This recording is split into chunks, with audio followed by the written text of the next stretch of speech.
Hello friends, ഇതെന്താന്ന് കണ്ടുപിടിക്കാമോ? ഇത് ആനച്ചേന എന്ന് പറഞ്ഞാൽ ആന മുതിരക്കിഴങ്ങാണേ. യൂട്യൂബിൽ തന്നെ ഒരു വീഡിയോ കണ്ടിട്ടാണ് ഒരു മധുരക്കിഴങ്ങ് മുളച്ചത് ഞാനിങ്ങനെ ഗ്രോ ബാഗിൽ കുത്തിവെച്ചത്. മുളച്ചു. അതിൻ്റെ വേരിൻ്റെ വശങ്ങളൊക്കെ മറ്റുള്ള ഗ്രോ ബാഗുകളിലൊക്കെ ആയിട്ട് കുത്തിവെച്ചു.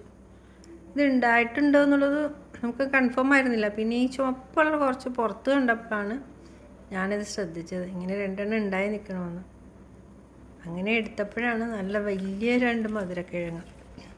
ഇനിയുണ്ടോയെന്നൊന്ന് തപ്പി നോക്കണം. ഞാനിനിയും തിരിച്ച് കുത്തി വെച്ചിട്ടുണ്ട്.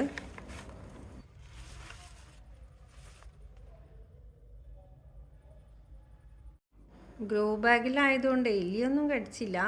പക്ഷേ ഒന്ന് വേരൊക്കെ വന്ന് മൂത്തതുപോലെ ഇങ്ങനെ തോന്നിയിരുന്നു. എന്നാലും ഒന്ന് മുറിച്ച് നോക്കാമെന്ന് വിചാരിച്ചു. നല്ല സൂപ്പറാണ് കേട്ടോ. കണ്ട, നല്ല വെള്ള കളറിൽ. ഉള്ളിലൊന്നും അങ്ങനെ കേടുണ്ടായിരുന്നില്ല. നമ്മളത് നല്ലൊരു മെഴുക്കുവരട്ടി പോലെ ഉണ്ടാക്കി കഴിച്ചു. നല്ലതായിരുന്നു, ടേസ്റ്റ് ഉണ്ടായിരുന്നു.